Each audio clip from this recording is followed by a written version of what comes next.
Students, we start with the new chapter, chapter number 6, Molecular Basis of Inheritance. Now, you all remember in the previous chapter, Principles of Inheritance and Variation, you have studied the patterns of inheritance and their genetic basis. ठीक है ਆਪਾਂ ਇਹ ਸਾਰਾ ਪੜਿਆ ਪਿਛਲੇ chapter ਦੇ ਵਿੱਚ ਨਾउ in this chapter we have to study about the structure and the function of the genetic material. Now as we know that DNA acts as a genetic material in most of the organisms. ਜ਼ਿਆਦਾਤਰ ਜਿਹੜੇ ਜੀਵ ਹੈ ਉਹਨਾਂ ਦੇ ਵਿੱਚ ਜਿਹੜਾ DNA ਹੈ ਉਹ ਜੈਨੇਟਿਕ ਮਟੀਰੀਅਲ ਦਾ ਰੋਲ ਪਲੇ ਕਰਦਾ ਹੈ ਬਟ ਕੁਝ ਵਾਇਰਸਿਸ ਹੈ ਜਿੱਥੇ ਕਿ RNA act as a genetic material ਤੇ ਆਰਐਨਏ ਦੇ ਬੇਟੇ ਹੋਰ ਐਡੀਸ਼ਨਲ ਫੰਕਸ਼ਨਸ ਹੈ ਠੀਕ ਹੈ it carries the genetic information it functions as a messenger right ਫਿਰ ਆਪਾਂ ਬੇਟੇ ਪਲੱਸ 1 ਚ ਦੇਖਿਆ ਕਿ ਜਿਹੜੇ ਕ੍ਰੋਮੋਸੋਮਸ ਹੁੰਦੇ ਆ they are made up of proteins and nucleic acids ਜਿਹੜੇ ਨਿਊਕਲਿਕ ਐਸਿਡਸ ਹੈ ਬੇਟੇ ਉਹ ਅੱਗੇ ਦੋ ਤਰ੍ਹਾਂ ਦੇ ਹੁੰਦੇ ਆ DNA and RNA deoxyribonucleic acid and ribonucleic acid. What is the difference between DNA and RNA? All those things we are going to study in this chapter. Now first of all we must know that what are the requirements of a genetic material. ऐसा ਕੀ ਹੈ ਜੋ genetic material ਦੇ ਵਿੱਚ ਹੋਣਾ ਚਾਹੀਦਾ ਹੈ ਜਾਂ ਉਹਦੇ ਵਿੱਚ ਹੁੰਦਾ ਹੈ ਕਿ ਆਪਾਂ ਉਹਨੂੰ ਜੈਨੇਟਿਕ ਮਟੀਰੀਅਲ ਕਹਿ ਸਕਦੇ ਹਾਂ ਫਸਟ ਰੈਪਲੀਕੇਟ ਠੀਕ ਹੈ it replicates itself accurately during cell cycle and duplication ਆਪਾਂ ਸੈਲ ਸਾਈਕਲ 'ਚ ਡਿਫਰੈਂਟ ਫੇਜ਼ਿਸ ਕੀਤੀਆਂ G1 S G2 then we do the M right ਤਾਂ ਐਸ ਫੇਜ਼ 'ਚ ਆਪਾਂ ਕਹਿੰਦੇ ਆ ਡੁਪਲੀਕੇਸ਼ਨ ਹੁੰਦੀ ਹੈ ਜਦੋਂ ਸੈਲ ਸਾਈਕਲ ਹੁੰਦਾ ਤਾਂ ਸਭ ਤੋਂ ਪਹਿਲਾਂ ਬੇਟੇ ਉਹ ਆਪਣੀ ਕਾਪੀ ਬਣਾ ਸਕਦਾ ਹੋਵੇ ਠੀਕ ਹੈ ਰੈਪਲੀਕੇਟਸ ਦਾ ਮਤਲਬ ਕੀ ਹੈ make a copy of itself ਠੀਕ ਹੈ ਉਹ ਕਾਪੀ ਬਣਾ ਸਕਦਾ ਹੋਵੇ ਤਾਂ ਕਿ ਪੇਰੈਂਟਸ ਤੋਂ F1 ਜਨਰੇਸ਼ਨ ਵਿੱਚ ਪਾਸ ਹੋ ਸਕੇ ਤਾਂ ਕਿ ਉਹ ਪੇਰੈਂਟਸ ਤੋਂ ਅੱਗੇ ਬੱਚਿਆਂ ਦੇ ਵਿੱਚ ਟਰਾਂਸਫਰ ਹੋ ਸਕੇ ਇਸ ਕਰਕੇ ਉਹ ਆਪਦੇ ਆਪ ਨੂੰ ਰੈਪਲੀਕੇਟ ਕਰ ਸਕਦਾ ਹੋਵੇ ਆਪਦੀ ਇੱਕ ਐਗਜ਼ੈਕਟ ਕਾਪੀ ਬਣਾ ਸਕਦਾ ਹੋਵੇ ਸੈਕਿੰਡ ਕੰਡੀਸ਼ਨ ਇਜ਼ ਸਟੇਬਲ ਠੀਕ ਹੈ ਉਹਦਾ ਸਟਰਕਚਰ ਸਟੇਬਲ ਹੋਣਾ ਚਾਹੀਦਾ ਹੈ ਠੀਕ ਹੈ ਕਿਉਂਕਿ ਆਪਾਂ ਪਿਛਲੇ ਚੈਪਟਰ 'ਚ ਕੀਤਾ ਅਬਾਊਟ ਦ ਮਿਊਟੇਸ਼ਨਸ ਦੀ ਸਡਨ ਚੇਂਜਸ ਜਿਹੜੀਆਂ ਇੱਕਦਮ ਚੇਂਜਸ ਆ ਜਾਂਦੀਆਂ they are called as the mutations and mutations ਹੁੰਦੀਆਂ ਜਿਹੜੀਆਂ ਉਹ they are lethal means they can lead to death ਠੀਕ ਹੈ ਤਾਂ ਕੋਈ ਵੀ ਅਨਵਾਂਟਡ ਚੇਂਜਸ ਨਾ ਆਉਣ ਸੋ ਕੋਈ ਵੀ ਜਿਹੜਾ ਜੈਨੇਟਿਕ ਮਟੀਰੀਅਲ ਹੈ it should be stable. Next, carries all the necessary biological information. Means parents ਤੋਂ offsprings ਤੱਕ information carry ਕਰ ਸਕਦਾ ਹੋਵੇ parents ਤੋਂ ਬੱਚਿਆਂ ਤੱਕ information ਪਾਸ ਕਰੇ and fourth is it must form the link between two generations in transferring the heredity information link ਤਾਂ ਬੇਟੇ ਬਣ ਹੀ ਗਿਆ ਜਦੋਂ ਪੇਰੈਂਟਸ ਤੋਂ ਆਫਸਪ੍ਰਿੰਗਸ ਦੇ ਵਿੱਚ ਜਿਹੜੇ ਹੈਗੇ ਕਰੈਕਟਰਸ ਹੈ ਜਿਹੜੇ ਉਹ ਪਾਸ ਹੋ ਰਹੇ ਹੈ so it forms the link so first let us discuss about the DNA the deoxyribonucleic acid it is the genetic material of most of the organisms ਜਿਵੇਂ ਮੈਂ ਦੱਸਿਆ ਕੁਝ ਵਾਇਰਸਿਸ ਹੈਗੇ ਆ ਜਿਨ੍ਹਾਂ ਦੇ ਵਿੱਚ ਜਿਹੜਾ RNA that acts as a genetic material human beings ਦੇ ਵਿੱਚ ਜਿਹੜਾ RNA it acts as a messenger it helps in the transfer of the information and helps in the synthesis of the proteins and DNA is the molecular basis of inheritance right now bete ਹੁਣ ਆਪਾਂ ਅੱਗੇ ਦੇਖਣਾ ਹੈ ਕਿ DNA discover ਕਿਵੇਂ ਹੋਇਆ ਕਿਵੇਂ ਪਤਾ ਲੱਗਿਆ ਕਿ ਡੀਐਨਏ ਜੈਨੇਟਿਕ ਮਟੀਰੀਅਲ ਹੈ ਬਹੁਤ ਸਾਰੇ ਸਾਇੰਟਿਸਟ ਨੇ ਆਪਣਾ ਐਕਸਪੈਰੀਮੈਂਟਸ ਕੀਤੇ ਠੀਕ ਹੈ ਆਪਣੀਆਂ ਜਿਹੜਾ ਉਹਨਾਂ ਨੇ ਫਾਈਂਡ ਆਊਟ ਕੀਤਾ ਉਹ ਦੱਸਿਆ ਤੇ ਹੌਲੀ ਹੌਲੀ ਜਾ ਕੇ ਜਿਹੜਾ ਹੈ ਡੀਐਨਏ ਦਾ ਜਿਹੜਾ ਸਟਰਕਚਰ ਹੈ ਠੀਕ ਹੈ ਉਹ ਲੱਭਿਆ ਗਿਆ। ਠੀਕ ਹੈ ਬੇਟੇ, ਤਾਂ ਇਹ ਸਾਰਾ ਜਿਹੜਾ ਬੇਟੇ ਆਪਾਂ ਕਹਿੰਦੇ ਆ ਵੀ ਜਿਹੜੀ ਜੈਨੇਟਿਕਸ ਦੀ ਸਟੋਰੀ ਸੀ ਦੈਟ ਸਟਾਰਟਡ ਫਰੋਮ ਮੈਂਡਲ ਨੇ ਸਟਾਰਟ ਕੀਤੀ। He was sent to a monastery for study, right. ਉੱਥੇ ਉਹਨਾਂ ਨੇ ਬੇਟੇ ਪਾਈਸੀਅਮ ਸੈਟਿਵਮ ਪੀ ਪਲਾਂਟ ਤੇ ਹੀ ਗੇਵ ਹਿਜ਼ ਲॉज। ਠੀਕ ਹੈ, ਉਹਨਾਂ ਨੇ ਪੀ ਪਲਾਂਟ ਤੇ ਕੰਮ ਕੀਤਾ ਐਂਡ ਹੀ ਗੇਵ ਡਿਫਰੈਂਟ ਲॉज ਜਿਹੜੇ ਆਪਾਂ ਪਿਛਲੇ ਚੈਪਟਰ ਦੇ ਵਿੱਚ ਡਿਸਕਸ ਕਰ ਚੁੱਕੇ ਹਾਂ। ठीक है, बट बेटा he was not very rich, his parents were poor. So वो ਜਿਹੜਾ ਵੀ ਉਹਨਾਂ ਨੇ ਕੰਮ ਕੀਤਾ, ਜਿਹੜੇ ਵੀ ਉਹਨਾਂ ਨੇ ਲॉज ਵਗੈਰਾ ਦਿੱਤੇ, ਉਹਨਾਂ ਨੂੰ ਬੇਟੇ ਉਹ ਪਬਲਿਸ਼ ਨਹੀਂ ਕਰ ਪਾਏ ਇਨ ਅ ਗੁੱਡ ਮੈਗਜ਼ੀਨ। ਠੀਕ ਹੈ, ਕਿ ਜਿਹੜੇ ਮੈਗਜ਼ੀਨ ਨੂੰ ਜ਼ਿਆਦਾ ਲੋਕ ਪੜ੍ਹਦੇ ਹੋਣ ਉਹਦੇ ਵਿੱਚ ਉਹ ਪਬਲਿਸ਼ ਨਹੀਂ ਕਰਾ ਪਾਏ because he did not had so much of money. So his work was not recognized. ਉਹ ਜ਼ਿਆਦਾ ਉਹਨਾਂ ਦਾ ਕੰਮ ਕਿਸੇ ਨੂੰ ਜ਼ਿਆਦਾ ਪਤਾ ਨਹੀਂ ਲੱਗਿਆ, ਰਾਈਟ।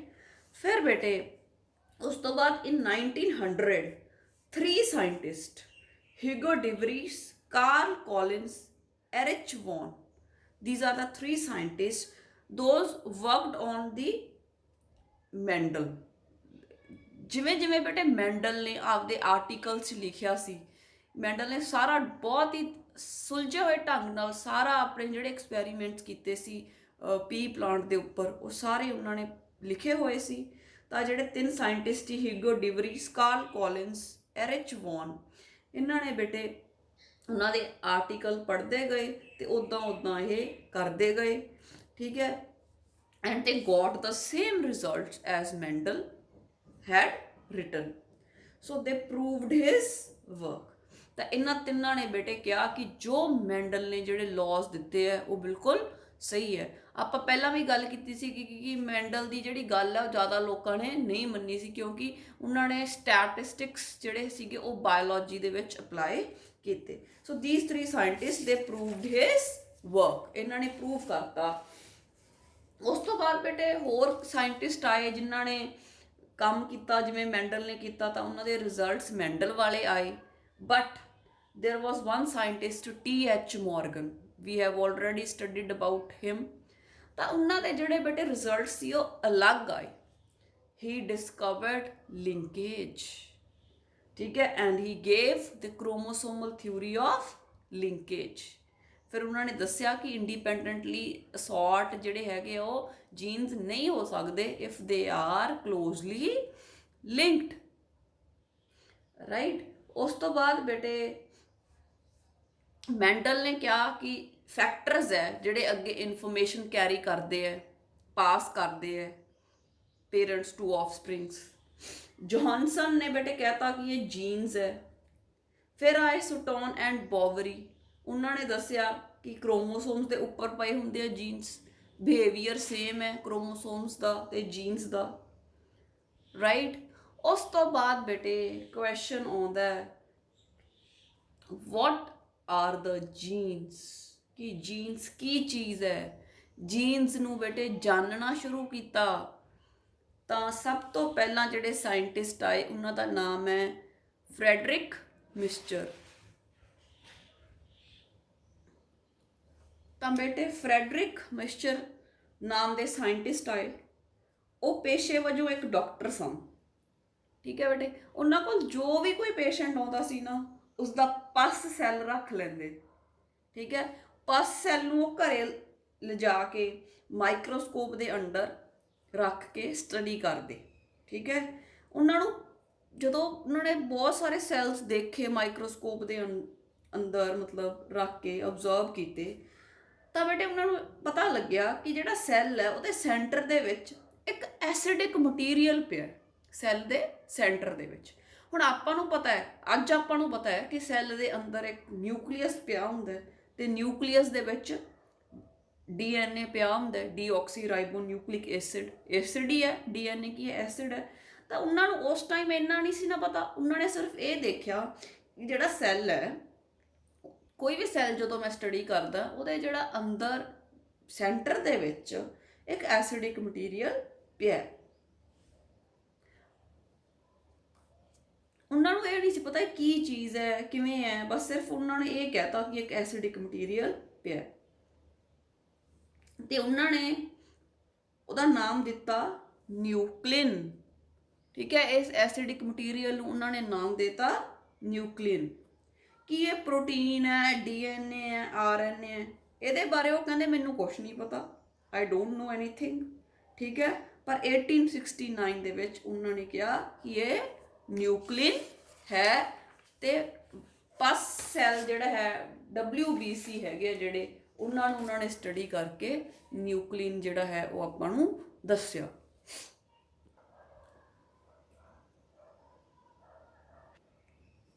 ਫਿਰ ਬੇਟੇ ਇੱਕ ਹੋਰ ਸਾਇੰਟਿਸਟ ਆਏ ਜਿਨ੍ਹਾਂ ਦਾ ਨਾਮ ਸੀ ਹਰਟਵਿਗ।